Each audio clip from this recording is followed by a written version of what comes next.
Sabi mo na lang ng tapos na dito. Oh, ngayon ka lang? Sabi dapat na. Sabi mo credit na lang. Our friends to the Lord, giving the Father His Lord.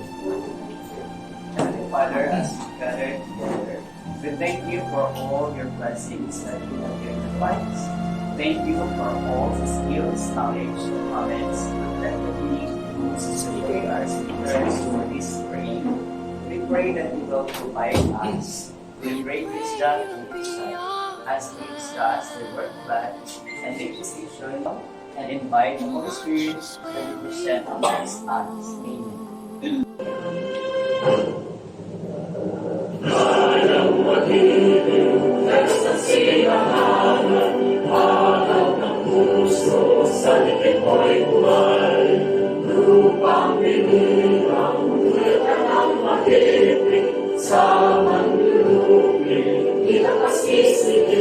Sa dagat bundok sa simula sa langit ang araw, mahirap ang tunatawid sa kalagang kailan ang may maghihiling. Luman ang araw ng walang ating pansimra, buhay langit sa piling mo.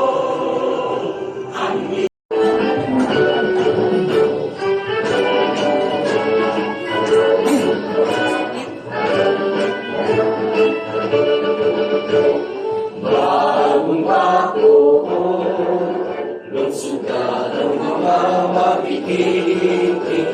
Walang katulad ang makinaming galing, katyaga labis sa gawain. Sa kasipagan, kapag-labay kaulan. Sa magkakakas ng sulat ang buhay mo. Babae ay laganap at kabawi kung marami pang professional, vocational, commercial, asenso. At this moment, may I call on Mr. Jimmy L. Narcisse, our master teacher too, to give the engaging opening welcome remarks. A round of applause, please. Palakpakan naman natin si Ma'am Freddy. Yung napakaano na, smooth na kanyang boses, no? Kinder ang napika. Very controlled. Init ang panahon. Ang heat index natin ay parang nasa 44. Laging magdala ng tumbler kahit saan pumunta. Kailangan may... Yung mga aqua flask, ang kanilang mga tumbler na kumainit sa matayan. Kaya laging nakasabit. Bumili na lang ng bottled water pero hindi, joke lang. Basta laging uminom, hydrated lagi tayo. Tama ba yung word, hydrated? Yes. Hydrated tayo palagi. Pag may nararamdaman na sa katawan, magsabi sa katabi. Kapag hindi na maganda ang pakiramdam, magtaas ng kamay kung hindi na makasalita. Diba? Nandito din kami. So, yun lagi ang isipin natin, maging positibo para maging masaya tayong lahat. With that, magandang morning po sa ating lahat. As the inspirational message, it is my pleasure to introduce to you the woman, the leader, who have shown the strength and display with grace under pressure. Amidst this challenge, we are facing, ladies and gentlemen, the very hardworking, inspiring Dr. Leonora M. Cantorco, our instructor. Please have us.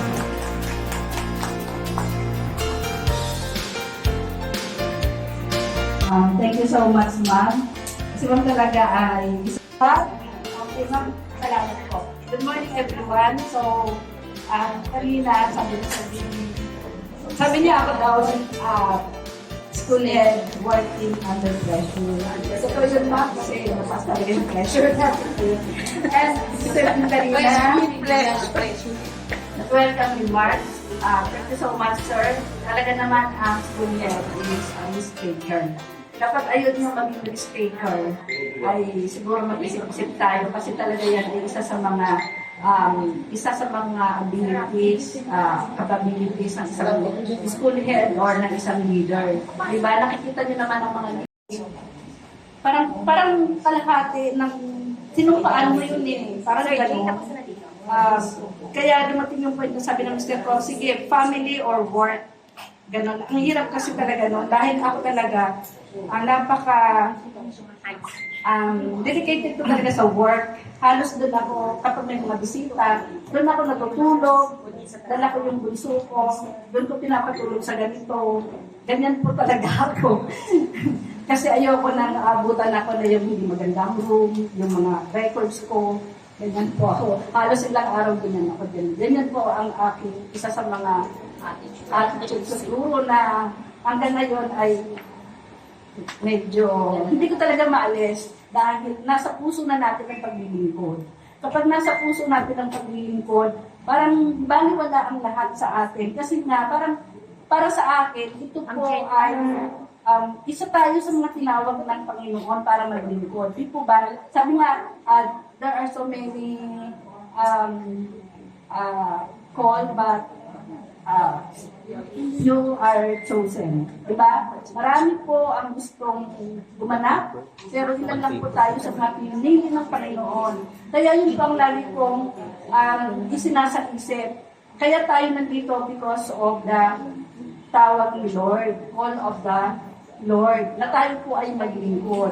So para magawa natin lahat ng ating tungkulin, dapat nasa puso natin ang paglilingkod. Di po ba? So alam ko naman po talaga na dapat mainit po talaga. Pero sabi nga ni Ma'am Debs, mainit sa Iloilo. Ma'am Debs, pero dito hindi.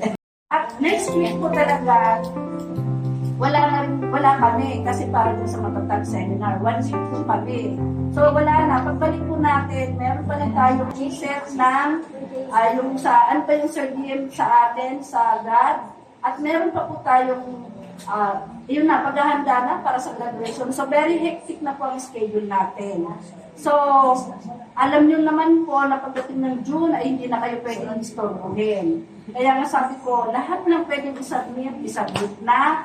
So, yung matatakot nyo, kung anong mga subjects ninyo. Pero yung grade 1, grade 2, grade 3, grade 5, grade 6, pwede na po kayo mag-submit ng mga class program. Our principal, all the master teachers, and all language teacher participants in this instance. Welcome to the school rollout training on early language literacy and numeracy, focusing on the science of reading. First, I would like to thank the training committee who helped make this training possible. Dr. Leonora M. Pantorba, our principal 4 as the head, the administrative officer 2, Cherry Ann Alvaron, our L&D coordinator, Master Teacher 2, Dr. Jimmy L. Narcisse, yours truly as the training proponent and facilitator. My presentation is about phonics and word recognition. So at the end of this session, participants are expected to first realize that phonics is systematic way of teaching and deciphering and decoding the English language.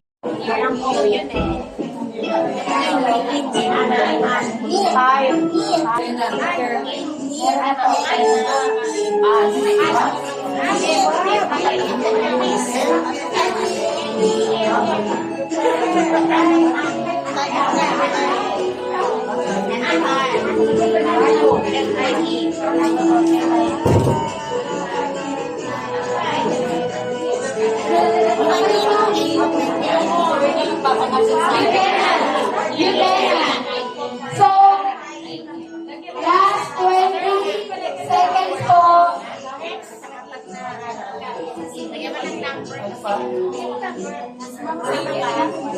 15 seconds.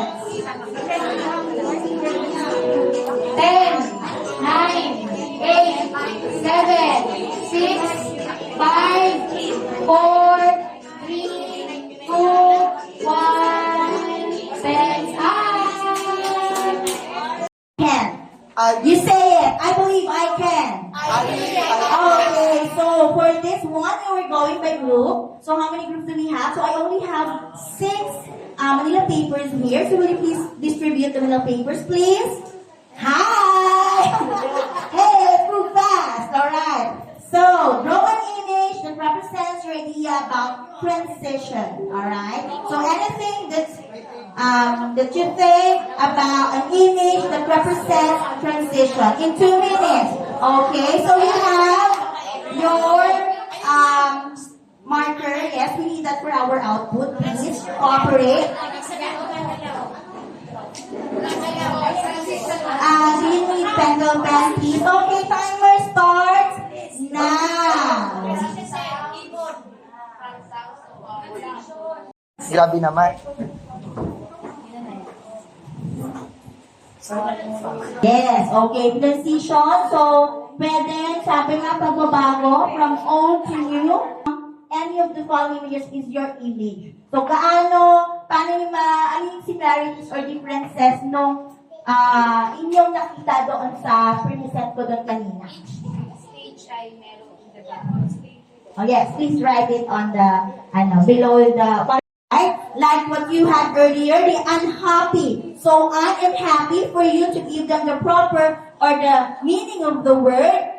What? Ano ginagawa natin? Dinidivide-divide natin, di ba, ang mga words for them to understand. So, what is the root word from the acquisition and development? Let's have first the acquisition. What is the root word there? Ano root word? Ugat. Ano yung ugat na mga?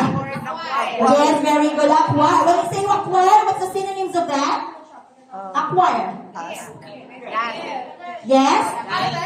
And responsibilities of the different K partners in learning partnership, and then identify possible challenges and concern and the implementation of learning partnership. Okay, so next, something po ang importance of LAC. Purpose, ito ang purpose, improve teaching and learning process through community of practice that support lifelong learning and teacher success. Pero may other meaning pa yan. Okay, next, igugrupo kayo ng 2 grupo. Okay, so sasagutan ito, lalagyan ng star kung kayo ay agree or disagree. Okay, so yan. Where do you stand? Only school administrator and supervisor should spearhead the school-based learning partnership program. Series 2014, this is the implementation of catch-up program. Ibinaba ng January 10, pagdating ng January 12, automatic implementation.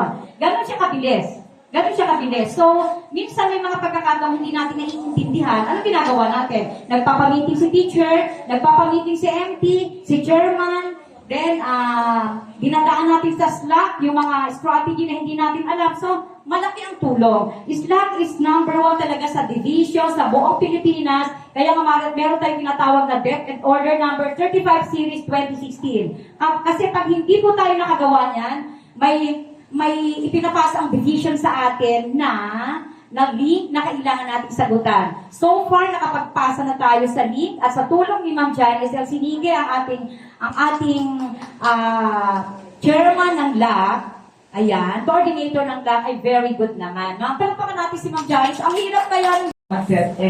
Okay, my report is a continuation of Ma'am Sapios report. It is all about planning the school learning action cells or SLAC. So, ito po ay hindi na ito, sa atin, hindi na bago. Very common, ordinary na sa atin kasi palagi tayo nagpapaslack with my Slack, coordinator, Ma'am Janice El Sinige. Ayan, palakpakan natin si Ma'am Janice. Kasi this year po ay nakapagpaslack tayo ng 13 session.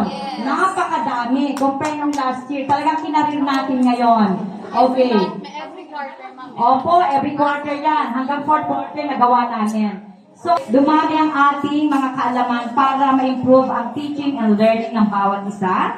And number Okay, so yung dalawang so anong ibig sabihin yung sentence na yun? What does it mean? Anong ibig sabihin ng sentence na yun? I repeat, we are made of small fragments of everyone we met. Certificate of recognition is awarded to for his or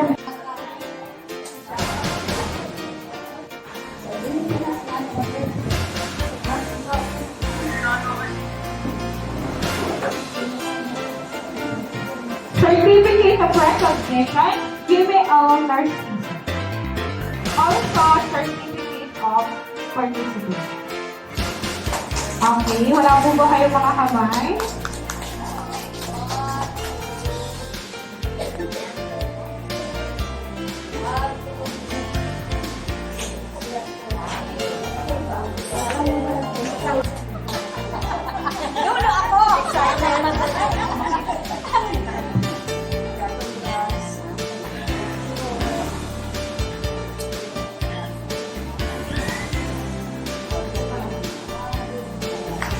Jocelyn P. Sapio.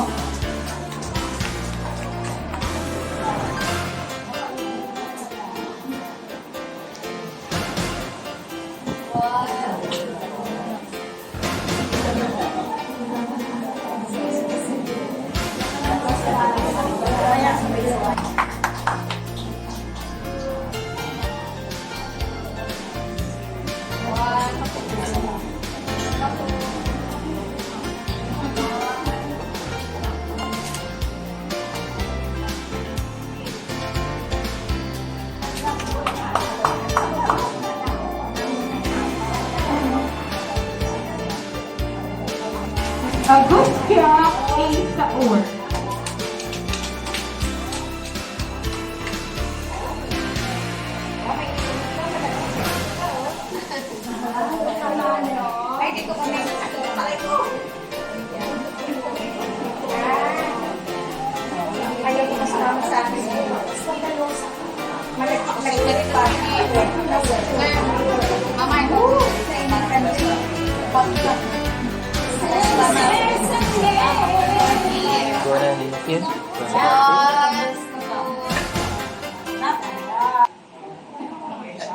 Waki.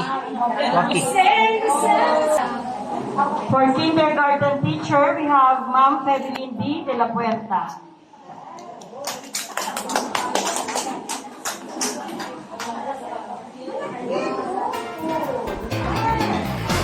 Okay, now we participation grade 1, Nilda E. San Jose, Montez B. Gaulion, Esther P. Maranan, Larissa H. Lamsen, Arlene D. Ohinor, Luzmin Arvindon.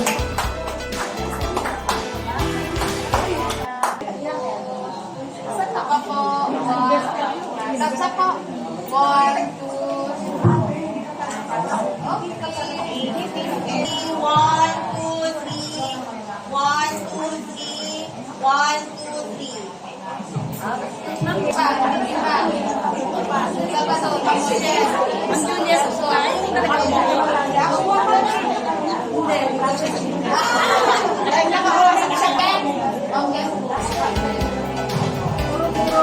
Kala ko sasabihin mo tapi ko.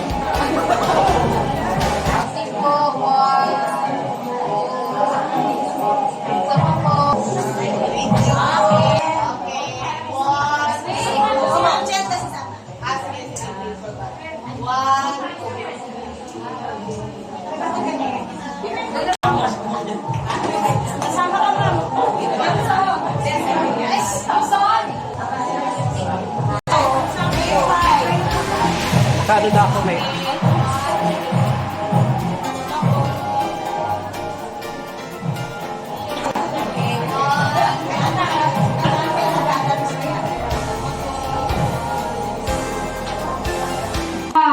Commended, very commended, and competent speakers for the day, like Ma'am Jenny, Ma'am Jenny, Dr. Jim, Ma'am Jo, and Ma'am Glory. Ayan. Palakpakan muna tayo.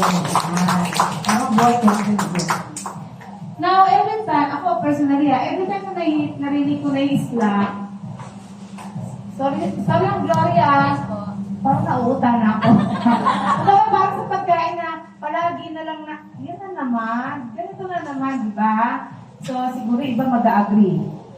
Diba, yes. Totoo naman. Pero, pagka nakaupo na tayo sa isang isla, isang inset o isang training, alam nyo na sa akin, naisip ko yung good, better, best, never let it rest. Till the good is better and the better, best. Ano ibig sabihin nun? Ano iniisip ko yan? Ito ba? Puro na ng good, better, best. So, nung teacher na ako, ako naisip na hindi pa na tayo pwede mag-settle kung ano lang ang alam natin ngayon. Yes. Diba? Sabi natin, lalo na tayo ay teacher. We impart knowledge on our learners. Diba? So, kaya na kailangan, we keep on learning. Because in our profession, it is very important that we know what we teach by learning them through experience. Diba? So, kaya wag natin kalimutan na lagi tayong nag-aaral. Sabi na natin, tapos na ako mag-aaral eh. Ngayon, mahalaga pa rin talaga yung libro. Mahalaga pa rin ang madagdagan yung ating kaalaman. Tama po ba mga kasama? Ayan. So kaya, since we are in the system, sabi natin, academe, let us not forget that learning is a continuous process. With that, Everyone has a mark in his heart of his own country, and the heart will never allow you to forget this mark. This is my mom, pero hindi na lang time.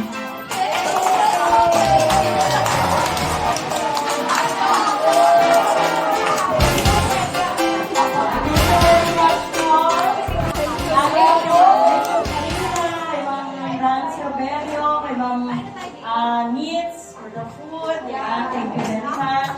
Siyempre, also for ating principal.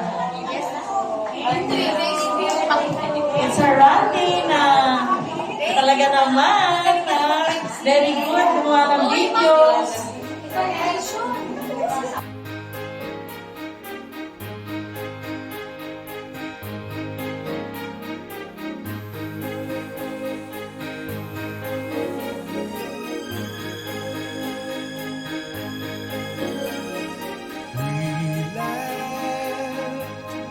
Until we had to cry, and we loved right down to our last goodbye.